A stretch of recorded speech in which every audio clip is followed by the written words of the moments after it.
Hi, welcome. Today I am joined by my herbal medicine instructor and once clinic supervisor, Ann Wolman. Ann, thank you so much for joining me today. You are very welcome. Thank you for having me. My pleasure. Before we get started on our topic of Chinese herbal medicine, I want to share a bit more about you with our audience. So Ann is a seasoned diplomat of Chinese medicine, which makes her a licensed acupuncturist and herbalist. She's been in the field since 1996 when she graduated from the Colorado School of TCM and moved to Asheville in 2004, where she currently resides and teaches at my alumni Taoist Traditions, and is an herbal instructor for Taoist Traditions master's program and postgraduate studies.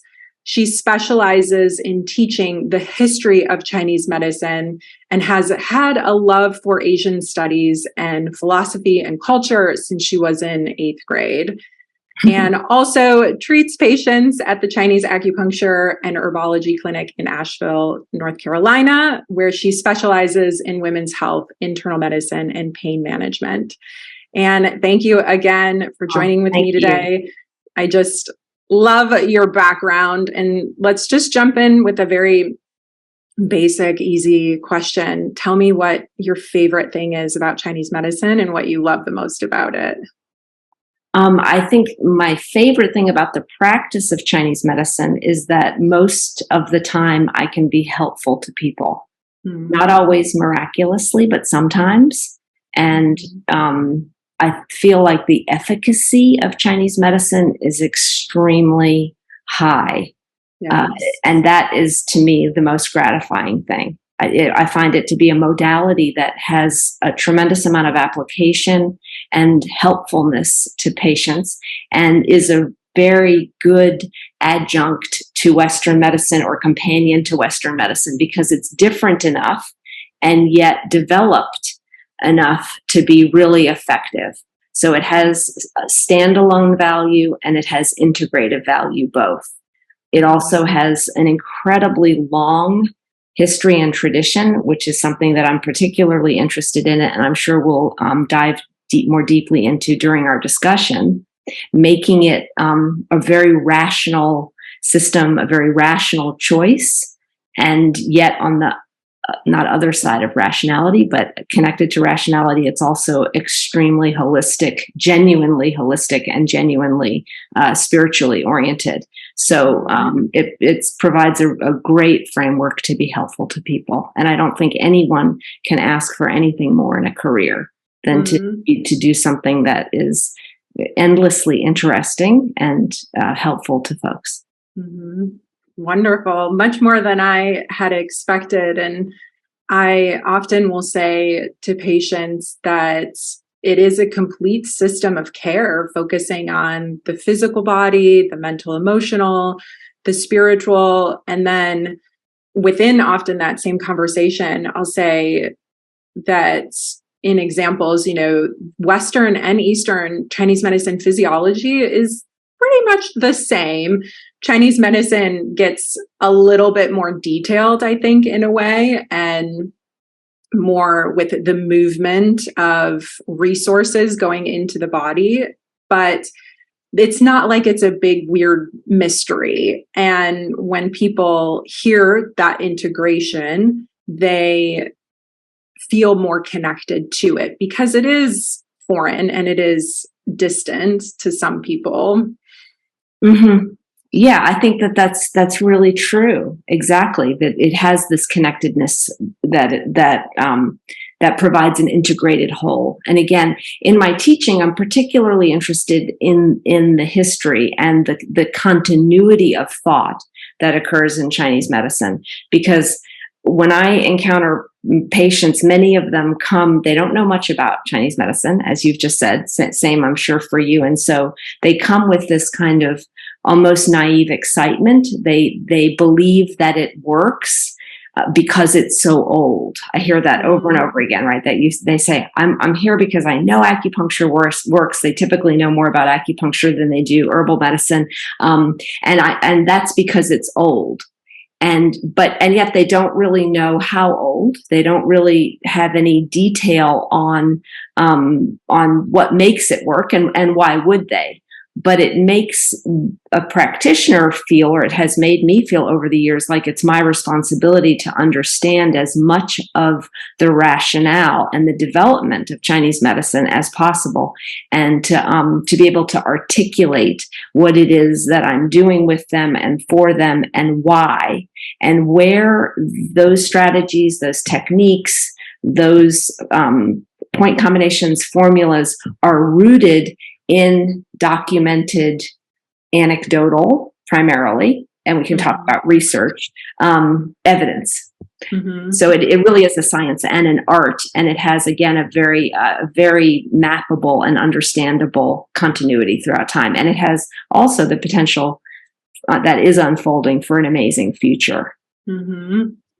So when a new patient comes in and they say that to you, where do you start? I usually feel out how deeply they want to delve into that discussion. And some people will have pretty detailed discussions about why I'm taking a particular approach. And I've never had anyone who wasn't interested in what I was saying, much to my surprise. I mean, there are, of course, some people who come in and they have shoulder pain and they just want their shoulder pain fixed. But most people really come in with a genuine kind of curiosity and level of engagement with the modality. And that provides a window really to talk about whatever it is that they're interested in. Mm-hmm. So I like to talk about they'd like me to talk about what I'm thinking, what I'm doing. Of course, some of that would involve concepts of the movement of qi. Some of that would involve concepts regarding the meridians themselves, what they are, how they're mappable, how understanding of the meridians has developed. For some people, it's more spiritually oriented.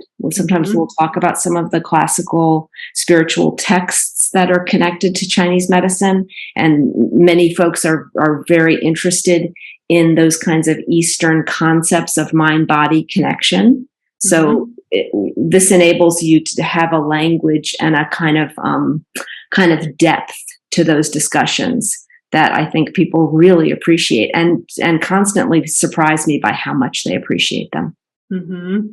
Yeah. So I talked about the simplicity of treatment and diagnosis and how Chinese medicine views hot and cold, and as a discussion of the 8 principles in a previous podcast. And I think it's episode 1 if people want to go back and check that out. But so one of the things that I gave an example to was the shoulder pain, and it being potentially diagnosed as that wind, cold, damp. So let's take a look at that. If someone comes in and they want to know more, are you going to jump right into the treatment of cold disorders and the history of that and how Chinese medicine looks at it? Or would you, again, like you're saying, each patient is going to depend on where you go with your conversation. But let's just say I'm coming in for shoulder pain and I don't know too much about Chinese medicine.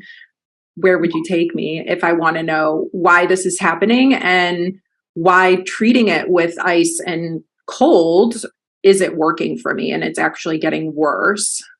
Okay, so I can certainly, I think maybe by answering those questions, I can demonstrate how I would approach it. So I would say that you've made a really good choice in coming to acupuncture to treat shoulder pain. And as you've heard and read, it's very effective for pain. So, and I would say some of the things I've already said, that Chinese medicine has this long and very continuous sort of history of treating pain. And the basic concept in treating pain, which is linked to the basic concepts of the meridians, it is that, quote unquote, where there is pain, there is stagnation. You probably remember me talking about that quote, right? So that concept that there is some type of blockage in the circulation, to use a Western word, or the movement, to use perhaps a more Chinese medicine word, of qi and blood through the meridian system is blocked. And blockages can occur for a whole variety of reasons. An obvious one would be trauma. So if I, hit you in the shoulder and you develop a big swelling and bruise and stiffness, right? Let that get stiff.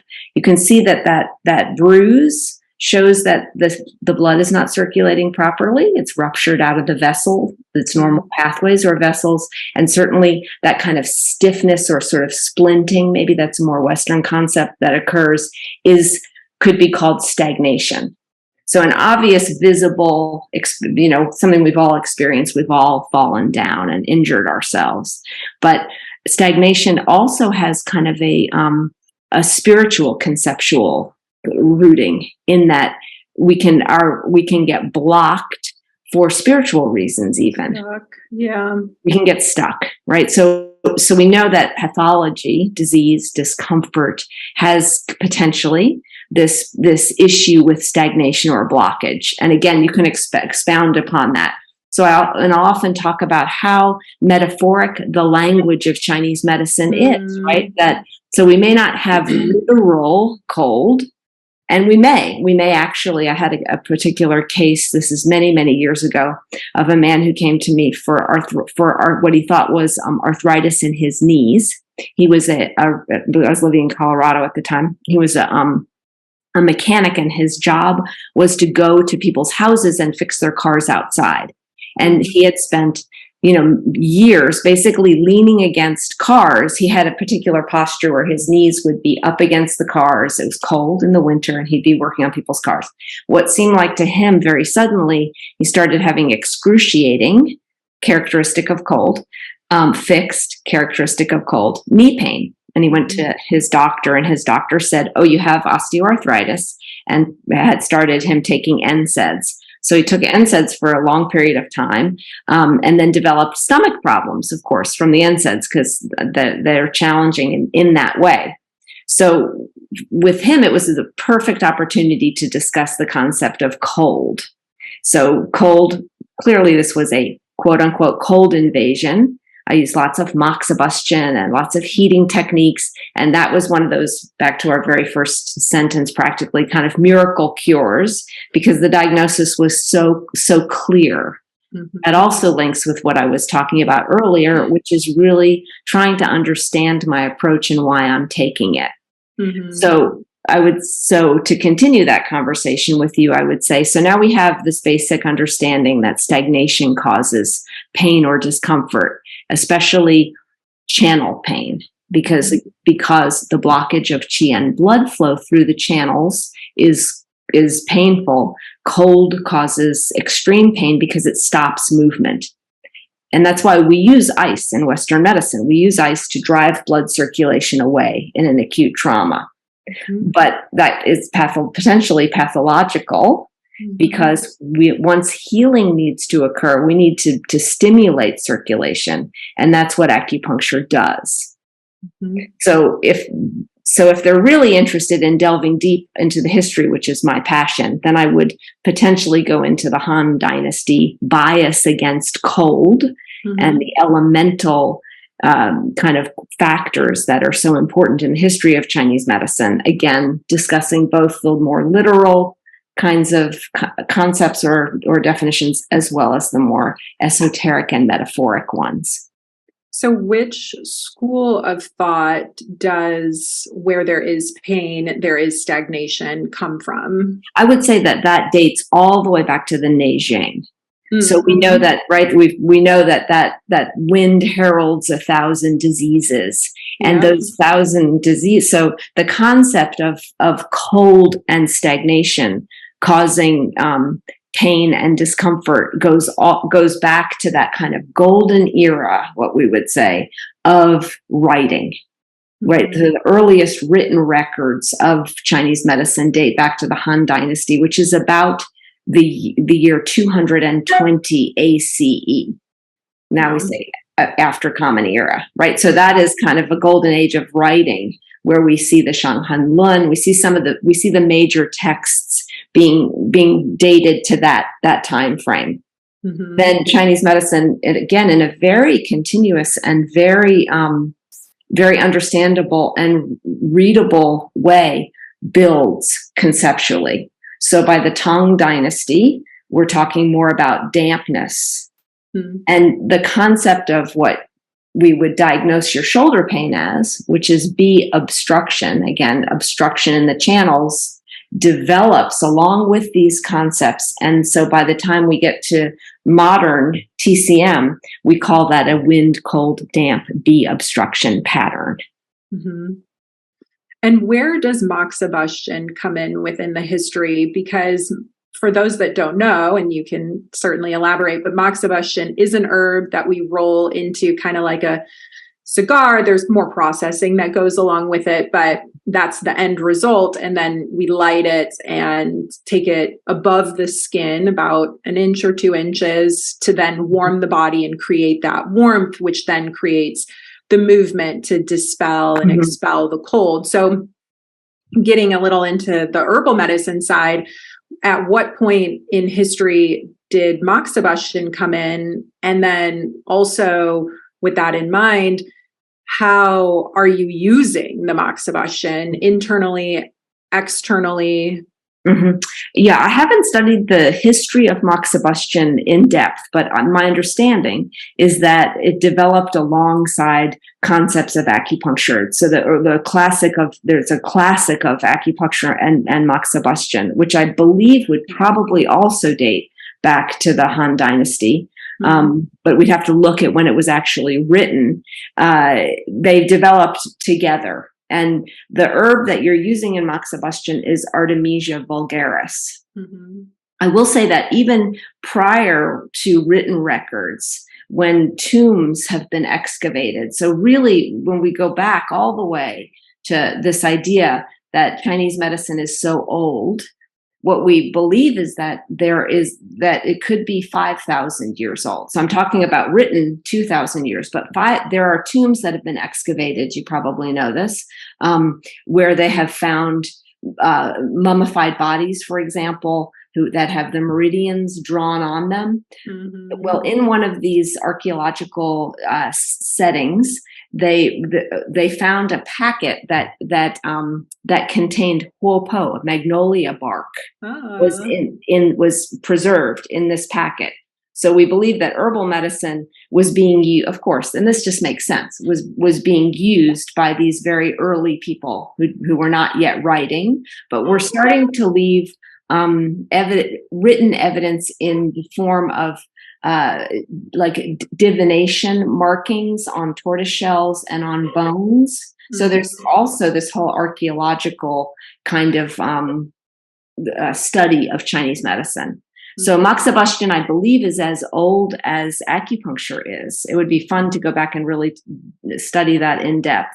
But the concept with moxibustion is that Artemisia vulgaris has this particular property that it's able to penetrate the channels. It's able to go into the channels and warm the channels. And go into the body. And if you're working with the primary channels, even potentially because the primary channels connect the interior terrain of the body to the exterior, it's possible that by using moxibustion on certain points, you're potentially affecting the organs as well. Mm-hmm. So we still, again, practice that way and incorporate that concept into our practice, because this moxibustion has this very special kind of property of penetration.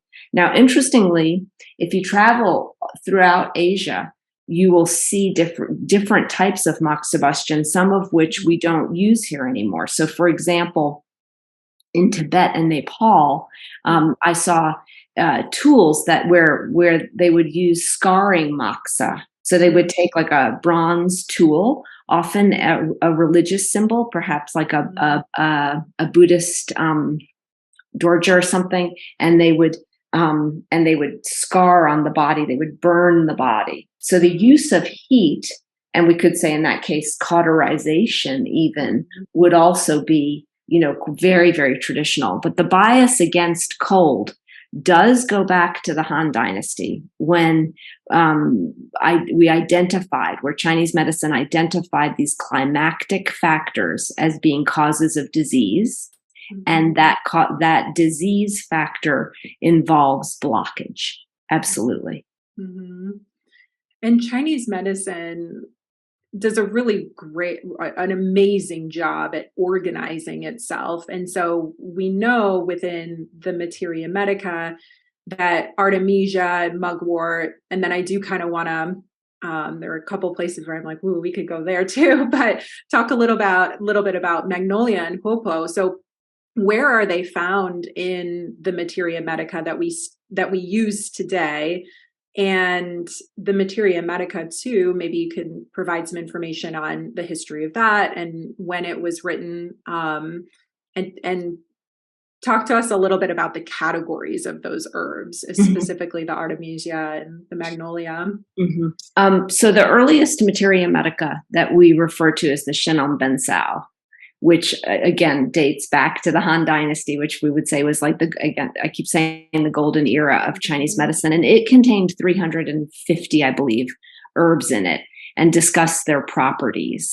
So if we say, well, the Chinese medicine begins in a way in written form in terms of Materia Medica, and we'll define a Materia Medica as a collection of medicinal substances and a description of those medicinal substances. Which would be different than, but linked to, say, a botanical text or a collection of plants. So there's obviously a connection, but here we're really looking at medicinal substances. And one thing that's interesting about Chinese herbal medicine is that you can even have multiple substances that will be called the same herb. So it's very important to understand that this is not a botanical concept. This is a concept of function. So these substances perform this function. And the way that the substances are organized changes throughout time and is reflective of, and I'm not going to go too deeply into this because that's way nerding out, which I can do, but go ahead. But basically changes over time based on concepts of disease and pathology. And expands in a certain way. You would think about an expanding Materia Medica. So the Shenan Bensao begins with 350 herbs. Then by the time we're in the 1100s, we have Li Zhizhen's, I think it's the 1100s, the Bensao Gongmu, which has many, many, many more substances. I don't want to quote a number and be wrong. And now if we go fast forward into present day, we use a Materia Medica across the board. Chinese medicine students and practitioners use Bensky. And the way that Bensky organizes the Materia Medica is unique to modern Chinese medicine. So you could have a Materia Medica that is organized by grades of herbs, like the Shenan Bensao, where herbs were organized by being higher grade, middle grade, or lower grade, meaning how they healed the body. Were they emergency cures? Were they kind of middle grade supportive herbs, or are they longevity, health promoting, eternal life promoting? Again, fast forward through time, each Materia Medica is going to be organized in relation to the person or group of people who are writing it and what their concepts of disease are and how they would find organization most beneficial.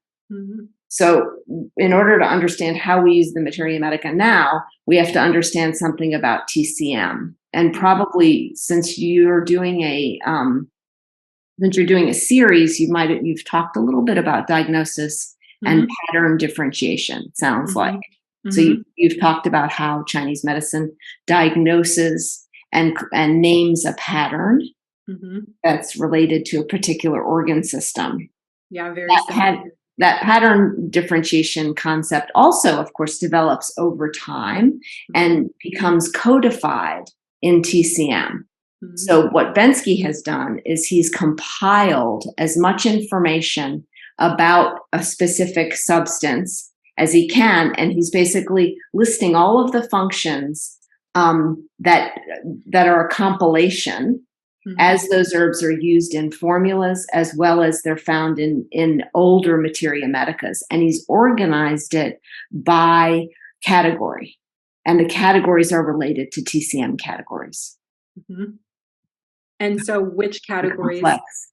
Yeah. And complex. that's just such I'm not showing it in my face, but it's like listening to you talk, my brain is like, whoa, what a science and what a process of building this medicine. And, looking back even further, I know we can say that they received a lot of this information in the very beginning from downloads from the heavens. And so, that's always happening. It's always evolving in that matter, not just scientifically, but so getting back to the mugwort and the hopo, so what categories do those fall in under Bensky?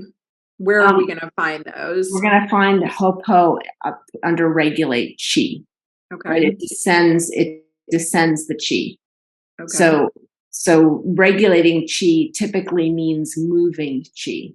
Yep. That's right. Regulating and moving. Again, we're talking about Chinese medicine theory. So it's going to descend the chi. Now, another one person I respect very much, which is Julianne Nugent-Head. Mm-hmm. I don't know if you talked about the Nugent-Heads, but she makes a very strong argument for going back again to the Neijing, back to the Han Dynasty, and looking at the concepts of taste, flavor, and nature.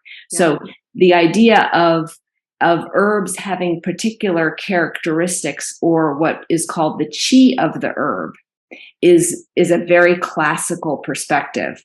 And she's made an argument that the Materia medica is not properly organized by Bensky, meaning it should not be organized by pattern, essentially, or by associated patterns, right? In a TCM way. It should be organized by taste, flavor, and nature. So hot herbs should all be together. Cold herbs should all be together. Herbs that are acrid and therefore moving should be together. So the chi of the herb is going to influence the dynamics and the energetics of the herb. Mm-hmm. So taste, flavor, and nature. So you can imagine that cold herbs are going to clear heat. They're going to counteract heat. They're going to stop movement, potentially. We talked about that. Whereas hot herbs are going to counteract cold or blockage. They're going to move, perhaps. Acrid, spicy herbs are particularly moving. So when they engage the sensory orifices, exactly, it's like go like that. So if you eat, wasabi is a good example. You eat wasabi and your eyes start watering, and you start tearing, and your mouth everything. Not for me. Yeah. Right. But the movement is up and out. Yep. Right.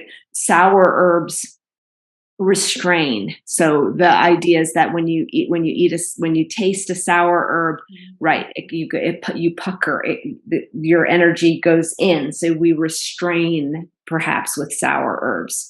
Mm-hmm. So the taste, flavor, and nature of the herbs have correspondence with early Chinese medicine concepts. At the very beginning, you talked about the simplicity of Chinese medicine. So if we say that the beginning is yin and yang, and from yin and yang sprouts, lack of a better word, a more complex differentiation or distinction. So we go from just yin and yang, hot, cold, up, down, in, out, dark, light, soft, hard, right? To a more complex differentiation. This is very, very embedded in Eastern philosophy. The one begets the two begets the thousand things. So the herbs have an affinity for the elements, the five elements. They start to have an affinity or a connection as we move throughout time to the specific channel systems. That actually comes quite late, which is interesting. They're not entering a specific channel for quite a while in Chinese medicine thinking. But now in modern times, we're bringing forward all of those understandings, and we're trying to organize them in a way that is most useful for teaching and practicing. And that's what the Bensky Materia Medica does. Mm-hmm. So it's organized basically by treatment strategies that are related to TCM patterns and concepts. Mm-hmm. And you've mentioned patterns a couple times. So I want to talk a little bit about that. But I think so you quickly went over 3 of the flavors.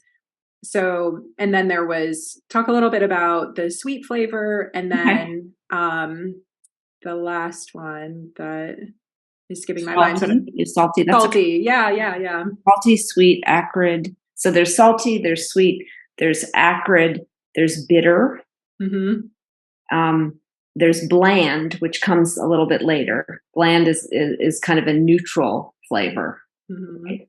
So sweet herbs are associated with the earth element, which comes to be associated with the spleen organ, which of course is associated with digestion and is in the middle. So the sweet flavor nourishes and it moistens. When there's too much sweetness, it creates dampness. So all of the flavors ideally are balanced. That doesn't mean that they're equal, right? Balance is not equal. So you may require something different, for example, than I require in order to be healthy. We're in different stages of our lives. We have different constitutions and different natures. We live in different climates. So there's no constant here, right? So the art of Chinese medicine is assessing for your patient what's going to be most beneficial to their situation. And what you see in terms of Chinese medicine theory is out of balance. So anyway, the sweet flavor, it stabilizes, not in the sense of restraining, but it helps to nourish and center the spleen. But again, it generates moisture as well, right? And we know eating too much sugar, for example, will create phlegm. And lots of patients experience that. Now, when you have a lot of dampness, your body will respond with heat to put out that dampness. And so it's likely that from a Chinese medicine perspective, some of the Western concept of inflammation is related to that. People make a very direct correlation between eating too much sugar and feeling joint pain and inflammation. That's because that dampness gets produced, and then the body basically creates heat to try to counterbalance that dampness, and you get often inflammatory pain, because all of those factors can be potentially stagnating. Right? And remember, pain, right? So disease or pain is caused by stagnation. The salty flavor also restrains, right? It kind of you get kind of dry. It basically, in a way, water follows salt, so it can dry out, but it can moisten by guiding the fluids in a certain direction. Something that most people know about is taking, for example, salt as a laxative, like mineral salt, Epsom salter. So basically that's drawing fluid into the bowels. So salt can help purge the bowels. It has a downward function. And that dates back again to the Han Dynasty. The salty flavor is associated with the kidneys and with the bones. It goes deep. We talked about acrid or spicy. Acrid, spicy, and pungent kind of go together. Talked about bitter. The bitter flavor goes down. It enters the heart meridian, and it drains heat or fire. So a good example of a bitter substance that we can see operating that way is coffee. When people drink coffee, they're drinking a bitter, or beer. Beer is also bitter. So if you drink coffee or beer and you urinate a lot, and you notice that your urine, especially I think with coffee, becomes yellow, it's because that bitter flavor is draining that heat out via the urinary system. So this is a very experiential kind of thing. You can experience the taste of sour. Sour astringes, restrains, makes you pucker up, holds in. It's associated with the liver. It's associated with the tendons. You can experience, again, that spicy up and out movement. You can experience that cold and bitter downward. Well, it doesn't have to be cold, but typically you combine it with the bitter herbs are often cold to drain heat down and out through the urine or through the bowels, because heat rises. So you can see there's this elemental kind of very understandable, very coherent, very consistent ideas in Chinese medicine that make the diagnosis, in some ways, if you let go of being intimidated by it, very simple. Mm-hmm. Yeah, and I was going to mention that even though our discussion started with herbal medicine, these tastes and flavors and temperatures also are directly related to, which he talks about too, food. Absolutely. And so using food as a way to experiment with these different flavors. And that's exactly what they did hundreds of thousands of years ago, is they started to just taste plants and see what it did to their tongue, their mouth. They put it on their skin, and really were scientists experimenting with our natural elements. And I have to tell you, I remember being in class, and you're so encouraging, but it wasn't until I was probably in practice for at least 5 years where I felt comfortable. But I really started to experiment with a lot of different herbs, taking them in low volumes and high volumes. And within like this past year, I just started to take in a little bit of salt, just pinches of salt. And it was interesting. The first few times that I did it, I would get just a ball of phlegm in my throat. And so the fluid would be drawn. Yeah. And I must have had some congestion, so much so that I was able to bring it to the surface and spit it out. And then my brain went to, okay, what do I need that's a little acrid and moving that's going to help my body to then disperse this? So seeing the transition of the use of these herbs and even plants, I think at the time too, I probably bought some radishes and started eating raw red radishes, which people know are often very spicy. So absolutely. This applies to so many different elements of what we have access to, not just herbal medicine.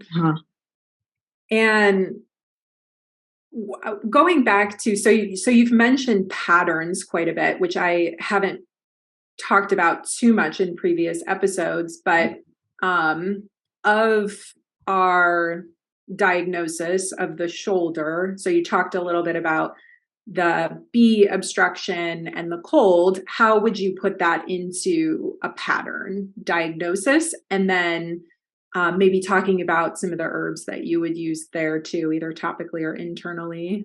Okay. Before that, I was looking to see if I could get a good definition of science, because I like that you talk about Chinese medicine as a science. I think it's unfortunate that we equate science so much with the scientific method, which, of course, in ancient China was not a concept, and double-blind placebo-based testing was not a concept. So now, if we go into modern Chinese medicine, we see so many studies that are starting to occur, and as you know, there are ways now of doing double-blind placebo-based testing with acupuncture because they're sham needles. So we're starting to see lots and lots and lots of Western scientific method applied to Chinese medicine. But again, I don't want to be distracted by the computer to get a definition of science. Go ahead. Yeah. Well, okay. Honestly, I think of science. Well, you kind of look around if you want, but I'll just throw my opinion in there. I think of science as experimentation, and anything where you're going to take one substance and 1 + 1 becomes 2. So you can always add to your substance to then move into the science of chemistry and the interaction of the two. And it's funny, I don't know why I want to say this, but I want to say it. Like, I remember being in clinic with you too, and me wanting to pull out my phone to add up the grams of the herbal formula. And you said, no, like this is simple, right? It's just like 3s, 6s, and 9s or something. And we're adding up these formulas. And when I sit with some patients, we're talking about math or something, and I'll say to them, I'm really not a mathematician. I'm a scientist, and I can see their face change. And they, similar to probably expressions that you get, they want to know more of what that means. And usually what I'll say is, I just experiment and I want to know how I relate to them, whether it's herbs or plants or seasonal changes, because how classical Chinese medicine looks at treatment and disease and the human is as an individual, which goes back to what you were saying before, in that classical Chinese medicine isn't going to treat me the same way it's going to treat you, even if we have the same exact presentation of a disease or of, just a pathogen, something that's causing discomfort in the body. And so anyway, Absolutely. on and on. That would be you're so brilliant. Here's the definition of science. It's exactly what you said. The systematic study of structure and behavior of the physical and natural world through observation. It's exactly what you said. Experimentation, exactly what you said. And testing of theories against the evidence obtained. Mm-hmm. The archaic definition is knowledge of any kind. So, and to some extent, of course, we are looking at an archaic time when we go back 2,000 years. So the key here is that Chinese medicine is a science. It doesn't fit the narrow, I think, I don't want to put words in anyone's mouth, but the relatively focused on double-blind placebo-based testing model of Western medicine historically, but it certainly is moving in that direction. So it has, again, this wonderful theoretical foundation in science. It is truly both an art and a science. So, okay, now back, you want to say anything about that? Back to be obstruction. I want to answer your question too. Well, yeah, I mean, I was going to take a minute to be a little smarty, but it's, what they're doing now is they're taking the theories of the science and trying to prove those, when we know as practitioners that that's not really necessary. But to the structured form of the Western way, to have it documented and to have it very linear, and a lot of the studies that I've come across lately, which is a very Western way, it's like they'll pick apart one herb. So turmeric's really famous now, and everybody's hot for turmeric, and magnesium, and so they're looking at less, which you kind of talked about earlier, they're looking more at the botanical than they are looking at it as a plant and a whole substance. And they're looking at it and the pharmacology of it. Absolutely. Exactly. Yeah. And I think that the key is that there's validity to all of it. Yes. And now we're digressing, and I promise we can come back to bee obstruction and shoulder pain. But I think that's really important to recognize, that there's validity to all of it. And I mean, over a long period of time of practicing, one goes through many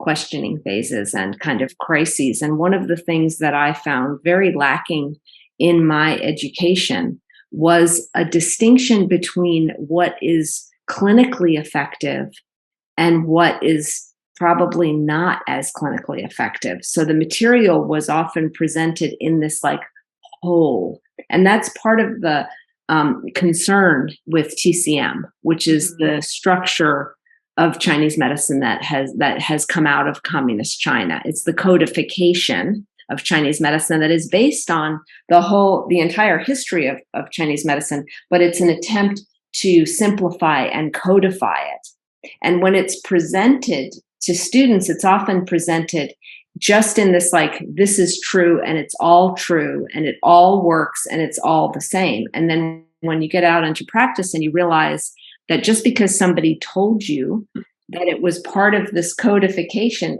you're not having success with it because you don't understand why it is that you're employing this strategy. Yeah. Does that make sense? So it takes a long time to go back and say, okay, I need to understand where this information came from, where this strategy came from. Where does the strategy of releasing the exterior when there's an external pathogenic factor come from? And why should I follow these protocols and unless I understand them. So there's a tremendous amount of depth to understanding what you're doing and why you're doing it. And that's what makes really for the richness and makes for your ability to say with such conviction that it's effective, which is, I think, a really beautiful thing. Yeah, the richness of it and your experience as someone who's been in the medicine for a longer period of time than I have, seeing the same thing present in different ways. And maybe, I know I've done this, trying one thing that I did before and getting ish results, but then needing to shift things again for the individual and really use that customization of just because someone has shoulder pain and it's chronic doesn't mean that doing the same points, doing the same steps in treatment is going to result in healing like it did for person B that we might have seen a couple days ago or a couple weeks ago. Do you want to talk a little bit about just pattern and give our audience some insight into that word, since it was mentioned quite a few times in our conversation? Sure. So pattern differentiation develops over time. All the Chinese medicine concepts develop over time, but in a sense, it's a languaging of how one describes pathology in Chinese medicine. So the organ systems are discussed in terms of energetic and physical dynamics of each organ system. So the liver system, for example, is in charge of spreading the qi and blood through the body. That's one of the main characteristics or the main functions of the liver. So liver patterns that involve stagnation of the liver. Again, the liver spreads. It's related to the wood element. You can imagine the branches of a tree. It's related to the spring season when we're quite expansive and outward. There's a lot of flow in terms of people are excited to get outside. So when the liver is blocked in Chinese medicine pattern differentiation, we might call that qi stagnation. That's going to be related, of course, to the liver primary channel that connects the liver organ with the exterior terrain of the body via a mapped meridian, right? That has a beginning and an end and a connection. So the meridian system itself is essentially a map of the body, right? We call it the Jinglo, which is the channels and collaterals. It's what moves the qi through the body in a very predictable and patterned way. So we're going to see, for example, pain in the costal region, tightness with liver qi stagnation because the liver channel goes through the costal region. So we could take all the organs and discuss their function in Chinese medicine and how pathology, when it affects that particular organ and perhaps that channel, although you can have channel problems without having organ problems because there are tendinosinew meridians that run superficially on the body that don't connect the organ, that don't go to the organ. So back to our earlier example of if I hit you in the arm and it hurts, I may not have had any effect on the large intestine, even though I've hit the large intestine channel. That could be a sinew meridian issue, right? But the pattern differentiation has to do with the internal organs as well. So we say as well as the channels. And again, this conceptually develops over time. So we have a concept of the idea of deficiency. We have the idea of stagnation, and we name those patterns in diagnostic language. So we might say there is the pathology occurring is one of liver qi stagnation. The flow of qi through the liver system is blocked. Or we might say, since the liver stores and holds the blood and it governs the blood, and it's a yin organ, we can talk about the distinction between yin and yang. If yin is deficient, and or blood is deficient, then we might see dryness manifesting along the liver channel. So we might see dry eyes. It's said that the nails open to the liver. So we have associations of physical tissue. We have with each of the channels and organs, right? So we might see dry nails because the liver is associated with the nails, like not getting enough blood flow. So we would name that in our pattern differentiation as liver yin or blood deficiency. So the pattern differentiation is a codified, structured languaging for diagnosis that relates to the organs and to the primary channels primarily, and to the substances that are key for physiology and pathology in Chinese medicine. Yep. And then to take it a little further, so if someone is experiencing that liver blood deficiency, what flavors would you use to treat them with either herbs or food? That's such a great, I love that question. You're a great interviewer. Okay, so that's great. So you would use you might use the sour flavor. That would be the most obvious answer, because since I told you earlier that sour was associated with the liver, Yep. and your purpose in doing that would be to restrain those fluids, right? To kind of hold those fluids in so that they don't get wasted, or we don't have a loss of fluids. So we'll combine flavors, and this is going to be very key and everything goes back to earlier things that we've said. The herbs are rarely to never used alone. Mm-hmm. So we have to combine flavors. So one flavor that comes right to mind would be sour. So we might use an herb like shao or white peony, which it nourishes liver blood and has a sour quality to it. If you taste it, you'll taste some sour. The other flavor we might want to use is sweet, right? Because sweet generates fluids, and yin is fluid. So yin and yang describe a relationship to one another, where yin is fluid or wet, and yang is dry. Right? So moisture is yin, dryness is yang, essentially. So if we have blood deficiency or yin deficiency, we have a lack of that moist, substantive quality in the body. So we might need some sweetness to nourish the fluid and generate the fluid. And we're talking about that direct experience of maybe eating too much sugar and then feeling kind of phlegmy, right? That's very common. One could certainly experience that. We can go on and on. We might need to add a little bit of acrid and spicy herbs, but not too much, because when we have a lot of sweetness and a lot of sourness, we have lack of movement, and we have this moisture that's kind of not moving very well.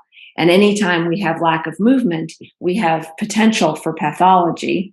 So we have to balance our formula, right, with a little bit of an herb that's going to help to disperse that nourishment that we're producing or encouraging.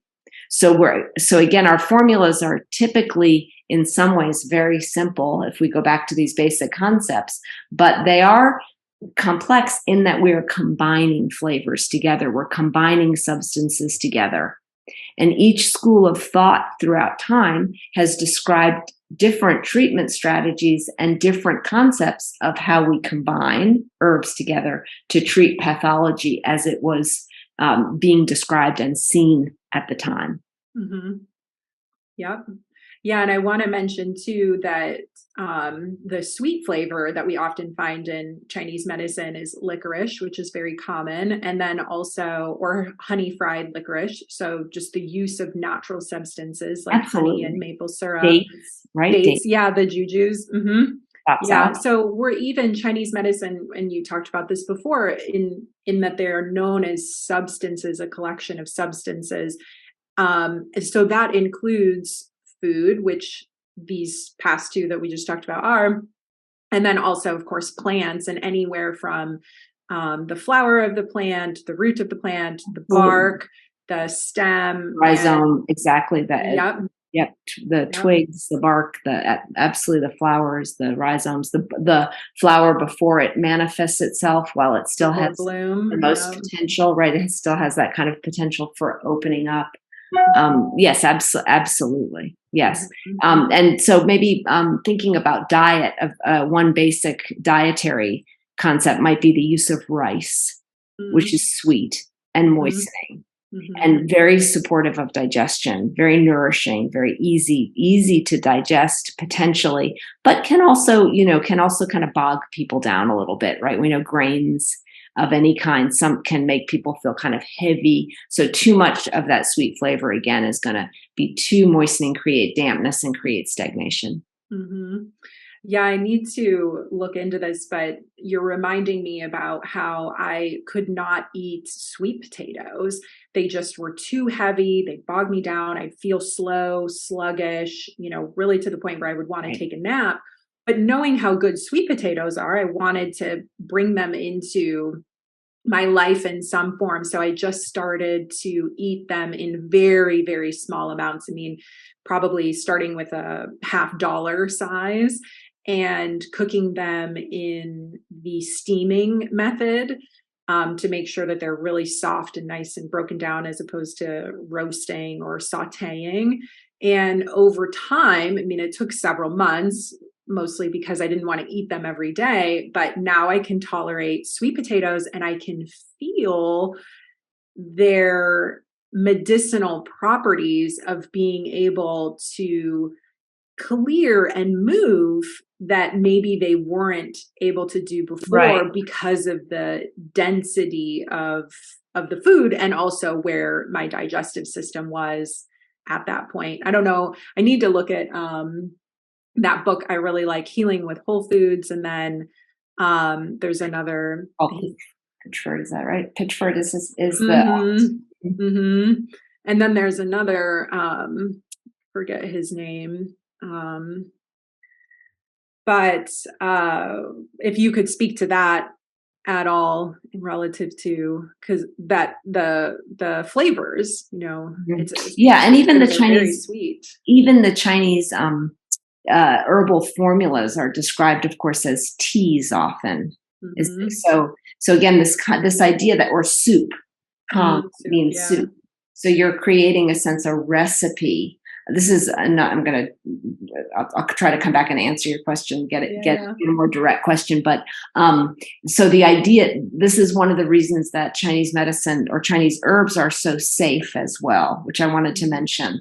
Part of the beauty and efficacy of Chinese herbal medicine is that the herbs are more like foods. They're because you're using the actual substance. You're using the flower, the bark, the root. That doesn't mean that they're safe in any dosage, but they have a relatively wide therapeutic range compared to, say, pharmaceuticals.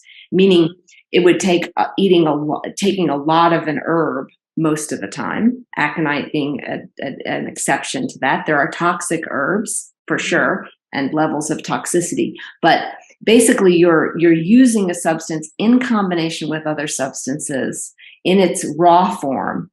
So it's like eating a lot of a vegetable. Yams, for example, shan yao, Dioscorea, is a type of yam. So you're eating like a sweet potato. You're using a sweet potato medicinally with other herbs.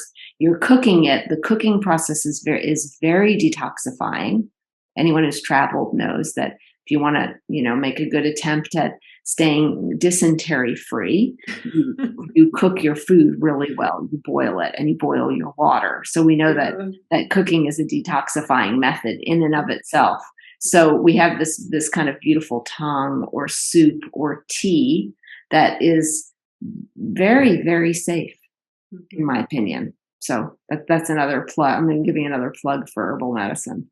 Yeah, no, I think that's important because it's a question that I get, I'm sure you get, not only is what's in here, what are these, but what are some side effects that I'm going to feel if you're telling me to take this dose, which seems and feels rather large. And again, that goes back to the individual too. Sometimes we do have to adjust the dose, the time of day, the times that they take it a day based off of their individual constitution.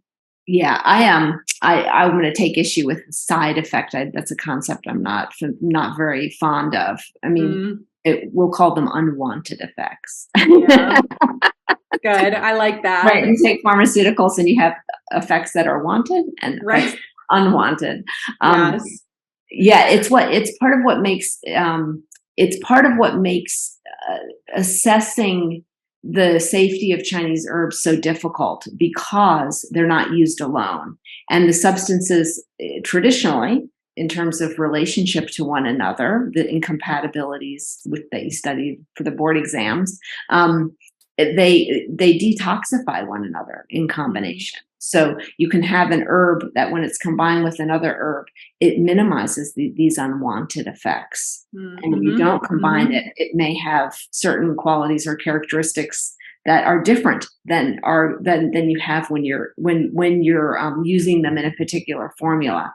And that's another argument that I've made for a long time, is that you can't take the herbs completely out of context. When we were talking about the Materia medica, in that list of characteristics of herbs that's in Bensky, many of those characteristics, what we would call the actions and actions, are taken directly from their use in formulas in combination with specific other herbs. And so you would say, oh, well, I said bai shao nourishes the blood. Well, does bai shao nourish the blood when it's not in combination with dangui, for example?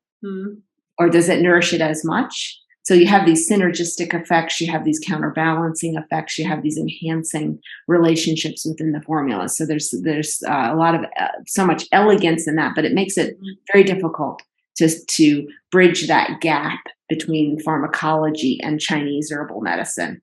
Because if you take the herb out of context and you study it, then you might see again unwanted effects that are not present when it's combined correctly in formulas and cooked, for example. Yeah, it's the science and the art of Chinese medicine that bring it its complexity and its mystery and its beauty. Absolutely. Yeah. So I feel like I somehow got diverted and didn't answer at least two questions. One about bee obstruction, and one more recently about the herbs. So if you want to go back to those, that's fine, and if not, that's fine too. Yeah, go ahead. No, what will you ask? Yeah, might have to reframe. So you wanted to know about bee obstruction, and how one would diagnose, what you would call it, or how you would. I'm sorry, articulate it again if you can. If you can't, then don't worry about it. Yeah, I think I had two questions in there. So the first was, what would be your pattern diagnosis of that shoulder pain? And then also, we kind of talked about it, but the herbs that you would use or the flavors that you would use to then treat it, which we did that with the blood deficiency. So of course that would really depend on the history, the manifestation of the shoulder pain itself. So if the shoulder pain, for example, was secondary to cardiac event, that would be very different than shoulder pain that was secondary, was due to an injury in a soccer game. Very different than chronic shoulder pain that had developed over time because of a bone spur. So again, you're differentiating, right? This is the process of describing the shoulder pain. So for example, if it was due to a bone spur, I might call it bony bee, which would be a little bit more of a classical diagnosis than simply bee obstruction in the channel that's affected. Right? So you could say, well, it's bee obstruction, meaning pain. Bee means painful. So painful obstruction, qi and blood are stagnating in a particular channel. So we already talked about how you can have a sinew meridian diagnosis. So if it's in this, it's at, large intestine 14, then it's going to be bee obstruction in the large intestine channel. If it's maybe related to the rotator cuff and it's a bicep tendon issue, it could be related to the tai yin or the heart meridian. Not related to the heart attack or chest pain that we were discussing earlier, which is an internal medicine diagnosis where you have shoulder pain secondary to that. So I wish I could give you a simple answer, but it would depend on what had happened. So back to my gentleman with the knee pain, right? We were able to say that was cold bee in the channels that run in the yang channels, because and actually it was both sides, yang and yin, all the channels that run to the knees. So that would be right, the stomach channel being pretty much primary. Yan would be primary. So you identify the location of the disease. Again, this is a concept that develops over time as part of your diagnosis. So bee obstruction, it could describe it. The type of bee obstruction, is it bone bee? Is it cold bee? If it's swollen and red and hot, we would call that hot damp bee obstruction. If it's swollen and filled with fluid and cold damp bee obstruction. So the languaging is as specific as you can get to both the meridian system or the channel as well as the location. Yeah, and I love that you differentiated between the presentation of what the patient is experiencing, because so many people, and I know you've seen this before, they will say, oh, you gave this formula to my mom and she was having urinary incontinence and now I am, so can I just take the same formula? Right. And oftentimes, and even with shoulder stuff, I love the example of the soccer team because I see a lot of athletes. So you help one athlete and then you get another on their team with not the same injury, but something similar, and they want to do the same thing. And what I'll tell patients is you can have the same presentation, you can have the same symptoms, but oftentimes there's at least 3, if not 5, 7 different diagnoses for what you're experiencing. It's all about how it manifested and the history. And another example of that that's coming to mind is sleep. You know, there's at least 6 different diagnoses in Chinese medicine as to why people aren't sleeping. And absolutely. Yeah, a lot of factors, of course. Yeah. You won't be able to have the effects that you want taking the same formula that your friend took who isn't sleeping because she has a newborn child versus you not being able to sleep because of stress or worry. And we have had such a great conversation. I see you and glance at the time. It did. Well, it took, you know, they always kind of take on their own personality, which we mentioned before we started, but I'm so glad that it did. And thank you so much for being here. I'm definitely going to have you back, and I would love that. Can expand and reference this episode and just be able to help patients and people to see how relatable this medicine is and how easy it is to understand. And, it is. I wanted to end with that. I mean, I think in some ways we've had talked about some complex ideas or gone a little bit deeper than I might have expected to, but there's also this extremely basic, you know, again, Chinese medicine has this beautiful simplicity and consistency to it. The yin and the yang, and the hot and the cold, and the damp and the damp and the dry, and those you can always go back. I always encourage my students, you know, to do something simple that they understand versus doing something that someone told them to that they don't. And I think that that you're a great example of how you've developed, you know, deepened your understanding so much. I haven't seen you in a while, and it's just such a joy to talk with you and see where you are in your development and your practice. And I thank you so much for having me.